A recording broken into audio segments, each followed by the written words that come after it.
حضرت بلال حبشی رضی اللہ تعالیٰ عنہ نے سارا گھر کا کام کاج خود سے سنبھال لیا تھا. ایک دن غائب ہو گئے حضرت بلال اذان دے کے, فجر کی اذان دے کے. ایک دن فجر کی اذان دے کے غائب نہیں ہونا چاہیے. کیا خیال ہے آپ کا؟ مؤذن کو اذان دے کے غائب, اسے مسجد میں پھر رہنا چاہیے. حضرت بلال حبشی رضی اللہ تعالیٰ عنہ اذان پڑھی, غائب ہو گئے. صحابہ ڈھونڈ رہے ہیں بلال کدھر ہے, اقامت پڑھے. حضور نے فرمایا ٹھہر جاؤ, بلال آئے گا تو اقامت پڑھے گا. بلال آئے گا تو جلدی نہ کیا کرو مسجد میں. اگر 2-4 منٹ کبھی دیر ہو جائے نا نماز میں تو جلدی کوئی بات نہیں, اللہ کے گھر ہی آئے ہو نا, جلدی نہ مچایا کرو. اللہ کا گھر ہے, رحمت والی جگہ ہے. حضور نے فرمایا بلال آئے گا تو اذان پڑھے گا. اب سب صحابہ خاموش ہیں کہ بلال جاتا نہیں, کام بھی اس کا کوئی ایسا نہیں. حضرت بلال دوڑے آئے, جلدی دوڑے آئے. رسول پاک صلی اللہ علیہ وسلم نے سوال ہی نہیں کیا کہ بلال تو کدھر سے آیا ہے. فرمایا آ گئے ہو؟ حضور آ گیا ہوں. پڑھو اقامت پڑھی, جماعت ہو گئی. اب صحابہ کرام علی مریدوان حیران ہے کہ حضور نے پوچھا ہی نہیں اور بلال آیا بھی دیر سے. حضرت جناب سیدنا صدیق اکبر, جناب مقداد, جناب سلمان فارسی, چند صحابہ نا حضرت بلال کو لے کے, کون ہے بلال تو کدھر تھا؟ راز کی کوئی بات ہے جو بتاتا نہیں, کدھر تھا؟ حضرت بلال رضی اللہ تعالیٰ عنہ کی آنکھوں میں آنسو آ گئے, رو پڑے. کہ بلال کوئی گہری بات ہے, بتا معاملہ کیا ہے, روتا کیوں ہے؟ حضرت بلال حبشی رضی اللہ تعالیٰ عنہ فرمانے لگے جب حضرت خدیجہ الکبریٰ گھر میں چکی پیستی تھی, تھک جاتی تھی نا, تو میں مدد کرایا کرتا تھا. کتنے دن بیت گئے, جب فجر کی اذان دینے کے لیے گزرتا ہوں تو حضرت فاطمہ الزہرا کے بچے روتے ہوتے ہیں. فرمایا میں نے حضرت فاطمہ کو گود میں کھلایا ہے, مجھے اپنے محبوب کی شہزادی سے بڑا پیار ہے. کئی دنوں سے حضور کی خدمت میں عرض کر رہا تھا یا رسول اللہ کو مہربانی فرمائیں. حضور نے رات پیغام بھیجا ہے سیدہ فاطمہ کو کہ بلال جب آئے تو پردہ کر کے اندر چلی جایا کر. حضرت بلال فرماتے ہیں اذان دے کے گیا تھا حضرت فاطمہ کے گھر, میں نے کہا محبوب کی بیٹی ذرا پردہ کر لے, تو بچوں کو دودھ پلا, میں تیری چکی پیس دیتا ہوں. حضرت بلال حبشی کی آنکھوں میں آنسو رو رو کے بتلاتے ہیں. فرمایا سیدہ طیبہ طاہرہ حضرت فاطمہ الزہرا, میرے حبیب نے پتہ کیا فرمایا؟ فرمایا جس نے فاطمہ کو راضی کیا اس نے تو مجھے راضی کیا. حضرت سیدنا بلال حبشی فرماتے میں نے چکی پیسی اور میں تمہیں کیا بتاؤں, میرے محبوب کی بیٹی نے مجھے بڑی ہی دعائیں دی ہیں, انہوں نے مجھ پر بڑا ہی اظہار محبت فرمایا ہے. فرمایا میں آذان سے لے کر جماعت تک لوگ تسبیحاں رولتے ہیں, لوگ قرآن کی آیات کی تلاوت کرتے ہیں, آذان سے لے کر جماعت تک لوگ مختلف قسم کے اذکار میں مشغول ہوتے ہیں.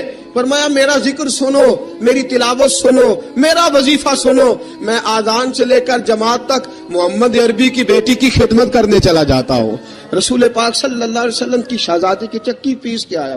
حضرت بلال نے اس انداز میں, بدر کی جنگ لگ گئی, بدر کا مارکا, حضرت بلال کے ہاتھ میں تلوار ہے, کہا میں لڑوں گا, پورا جہاد کروں گا. امیہ بن خلف جو بڑا مارا کرتا تھا نا, وہ دوڑ رہا تھا اپنے بیٹے کو لے کے, آگے کچھ صحابہ کھڑے تھے, وہ قریب سے گزرنے لگا. حضرت بلال نے فرمایا ذرا پکڑنا امیہ کو, یہ مجھے مارا کرتا تھا, ذرا پکڑنا, نہ جانے نہ دینا. امیہ کو صحابہ نے روکا. حضرت عبد الرحمن ابن عوف نے پکڑ کے ایک زور سے گھونسا مارا, ادھر جا کے گرا. حضرت بلال تلوار لے کے کھڑے ہیں امیہ کے سر پہ. کہا امیہ میں تجھے نہیں کہا کرتا تھا اللہ میرے مصطفیٰ کو بڑی عزتیں عطا فرمائے گا, میں تجھے نہیں کہا کرتا تھا کہ خدا ہمیں غلبہ دے گا, هو الذی ارسل رسولہ بالہدی ودین الحق لیظہرہ علی الدین کلہ, میں نہ کہا کرتا تھا کہ اللہ اس دین کو ہر دین پہ غلبہ دے گا. فرمایا دیکھ اللہ نے ہمیں عزت دے دی, دیکھ تو ذلیل کر دیا گیا. حضرت بلال نے مارا, گردن اڑا دی. حضرت ابوبکر صدیق پیچھے دیکھ رہے تھے, دوڑے ہوئے آئے, کہا بلال مبارک ہو, بلال مبارک ہو, آج تو تیرے سارے بدلے پورے ہو گئے. حضرت بلال نے سجدہ شکر ادا کیا. میرے دوستو بڑی باتیں ہیں جناب بلال کی کرنے والی. یہ وقت کی ساتھ نہیں نہ دیتا کسی کا, یہ رک جاتا ہے, یہ کہتا ہے کہ بس اب رک جاؤ, وقت ہو گیا آگے گزرنے کا. حضرت بلال حبشی رضی اللہ تعالیٰ عنہ رسول پاک کا وصال ہوا نا, حضرت بلال نے منہ سے لفظ ہی کوئی نہیں ادا کیا. کسی نے اپنا دکھڑا کسی انداز میں سنا لیا. حضرت عمر نے کہا, جس نے کہا حضور وصال کر کے گردن اڑا دوں گا. حضرت عثمان غنی نے کہا خبردار کوئی مجھے آ کے نہ بتائے کہ مصطفیٰ وصال کر گئے. حضرت علی المرتضیٰ رضی اللہ تعالیٰ عنہ نے فرمایا نہ بھائی میرے مصطفیٰ پر تو موت آتی نہیں جس طرح عام لوگوں پہ. سب لوگوں نے اپنے اپنے اظہار کر لیے نا. بلال نے کسی کو دکھ بتایا ہی نہیں. ایک کونے میں بیٹھ کے نا حضرت بلال اکیلے آنسو بہاتے رہے, کسی کو بتایا ہی نہیں, اکیلے روئے. ایک شخص کہنے لگا یار بلال بولتا نہیں. کہا نہ بلاؤ اسے. عصر کی نماز کا وقت ہوا نا تو وہ بلال جو کعبے کی چھت پہ بغیر سیڑھیوں کے چڑھ گیا تھا, وہ بلال جو کعبے کی چھت پہ بغیر کسی سہارے کے چڑھ گیا تھا, اس بلال کو کہا کہ بلال چڑھ ذرا, آذان پڑھ, مسجد کی چھت پہ چڑھ جا. حضرت بلال کئی بار چڑھے اور کئی بار گرے, کئی بار چڑھے اور کئی بار گرے. حضرت بلال حبشی رضی اللہ تعالیٰ نے آواز دی, کہا سلمان میری مدد کرنا, میری مدد کرنا, اب مجھ سے چڑھا نہیں جاتا, اب مجھ سے جایا نہیں جاتا. جناب سلمان فارسی نے بھی سوال نہیں پوچھا کہ بلال تو بیمار ہے, یہ نہیں پوچھا. حضرت بلال کو 2-4 صحابہ نے اٹھایا, چھت پہ پہنچایا. بلال نے اذان شروع کی. جب کہا نا اللہ اکبر اللہ اکبر, وہ آواز جس میں بڑا سوز ہوتا تھا, بڑی درد, بڑی بلندی ہوتی تھی, بڑا جوش خروش ہوتا تھا, آج وہ آواز دب گئی. جب بلال نے کہا نا اشہد ان لا الہ الا اللہ, حضرت بلال رضی اللہ تعالیٰ عنہ نے تھوڑی دیر روک کے سانس لیا. جب کہا نا اشہد ان محمد الرسول اللہ, جو سارے چپ کھڑے تھے نا ان میں سے ایک بابا رو پڑا, جس کا نام ابو بکر صدیق تھا. جب حضرت ابو بکر صدیق کی آنکھ میں آنسو آیا تو حضرت بلال چھت کے اوپر زمین پہ گرے, زمین پہ گرے اور کہا ابو بکر یہ ڈیوٹی کسی اور کی لگا دے, یہ ڈیوٹی کسی اور کی لگا دے, اب میری روح اجازت نہیں دیتی, مصطفیٰ کریم کے بعد مجھ سے اذان نہیں پڑھی جائے گی. آپ نے واقعہ سن رکھا ہے کہ ایک بار صحابہ نے بلایا, دوبارہ آئے, حضور خواب میں ملے, کہا بلال تو آتا کیوں نہیں.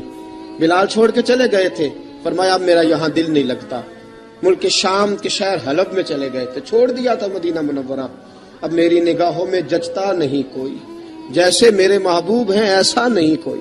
حضور خواب میں ملے, آئے مدینے. حضرت بلال آخری بار, لوگوں نے کہا اذان پڑھو, کہا مجھے وہ اذان بھول ہی گئی ہے جو مجھے مصطفیٰ کریم کے زمانے میں پڑھا کرتا تھا, مجھ سے نہیں پڑھی جاتی, نہ مجھے کہو, میں کیسے پڑھوں. امام حسن اور حسین نے آ کے دامن تھاما نا تو کہا بیٹا میں تمہاری نانی کا بھی نوکر رہا ہوں, میں تمہاری ماں کی چکی بھی پیستا رہا ہوں, مجھ سے کوئی فرمائش نہ کر ڈالنا, میں نے نوکری کی ہے اور مجھے اگر اللہ نے توفیق دی تو میں تمہارے بچوں کے پیر بھی دھویا کروں گا. لیکن امام حسن رضی اللہ تعالیٰ عنہ نے فرمایا بلال ایک بار تو اذان سنانی پڑے گی. سنائی بلال نے اذان. کوئی گھر مدینے میں ایسا نہیں تھا جہاں سے رونے کی آواز نہ آئی ہو. حضرت عمر فاروق رضی اللہ تعالیٰ عنہ اپنے زمانے میں شام گئے تو جناب بلال حبشی رضی اللہ تعالیٰ عنہ سے کہا کہ اذان پڑھو. حضرت بلال نے فرمایا میں پڑھ ہی نہیں سکتا. بڑی ہمت کے بعد اذان پڑھی اور جناب بلال نے کہا تم اگر روئے نہ تو میں اذان پڑھوں گا. رونا نہ, وعدہ لے لیا. حضرت عمر تو نہ روئے لیکن معاذ ابن جبل نے رونا شروع کر دیا. جب معاذ ابن جبل روئے تو پھر عمر بھی روئے, جب عمر روئے تو پھر بلال بھی روئے. وہ اذان اشہد ان لا الہ الا اللہ تک گئی. رسول پاک کے بعد پھر اذان اس سے آگے بڑھ نہ سکی. حضرت بلال کا وقت وصال آیا. حضرت ابو درداء کے داماد تھے جناب بلال حبشی. حضرت ابو درداء بہت معتبر صحابی ہیں, ان کی بیٹی حضرت بلال کے گھر میں تھی. حضرت بلال کا وقت وصال آیا تو آپ کی بیوی کہنے لگی بڑے افسوس کی بات ہے, آپ بچھڑ رہے ہیں. فرمایا افسوس نہ کر, مجھے مبارک دے, میں آج بچھڑوں گا تو جا کے رسول پاک سے ملاقات کروں گا. حضرت بلال حبشی نے, میرے دوستو, غریب آدمی تھے نا, مال تو زیادہ نہ دے سکے لیکن انہوں نے خدمت اس طرح کی. آپ میں کھنگالتا رہا کتابیں, 28-29 کتابیں میں نے کھنگالی اس ہفتے میں حضرت بلال پر. حضرت بلال کا دعویٰ ہی کوئی نہیں. پوری کتابوں میں, پوری سیرت میں کہیں کوئی دعویٰ ملتا؟ کہیں نہیں کہا میں نے یہ خدمت کی ہے. یہ دعویٰ حضرت بلال کا دعویٰ, میں غور کرتا رہا اس بات پر کہ سب لوگ دعویٰ کر لیتے ہیں نا. بعض صحابہ کے دعوے ملتے ہیں کہ ہم نے فلاں موقع پہ خدمت کی تھی, بلال بدر میں, بلال احد میں, بلال خندق میں, بلال فتح مکہ میں. بلال نے ساری خدمتیں اپنے سر, لیکن بلال کا دعویٰ, حضرت بلال نے اپنے منہ سے ایک بار بھی نہیں کہا میں نے یہ خدمت. عشق بہت کیا. غریبوں جان نہ چھڑایا کرو, یہ کہہ کے جان نہ چھڑایا کرو کہ ہم کیا کر سکتے ہیں, ہم کدھر جائیں, ہم آگے بڑھو, عملی طور پہ اپنا آپ پیش کرو, رسول پاک کے عشق میں رنگ جاؤ. حضرت سیدنا عمر فاروق رضی اللہ تعالیٰ عنہ فرماتے تھے بلال اب تو حبشی غلام نہیں, اب تو مصطفیٰ کے صحابہ کا امام ہے. اب تو ہمارا امام ہے. جناب بلال حبشی رضی اللہ تعالیٰ عنہ کی زندگی بتلاتی ہے کہ غریب اگر آئے اور اپنے آپ کو رنگے رسول پاک کے رنگ میں تو وہ اتنی خدمت کر سکتا ہے، اتنی خدمت کر سکتا ہے کہ کوئی تاریخ بھی حضرت بلال کو چھوڑ کے مکمل ہو سکتی نہیں. کوئی بھی تذکرہ جناب بلال کو چھوڑ کے صحابہ کے تذکرے مکمل ہو سکتے نہیں. اور جہاں جہاں بھی عشق کی داستان لکھی جائے گی پہلے بلال کا نام لکھا جائے گا، پھر بات آگے بڑھے گی. اللہ ہمیں بھی حضرت بلال کے عشق کا قطرہ نصیب کرے، ہمیشہ مدحت خیر الانام میں گزرے. دعا ہے یہ عمر درود و سلام میں گزرے. وآخر دعوانا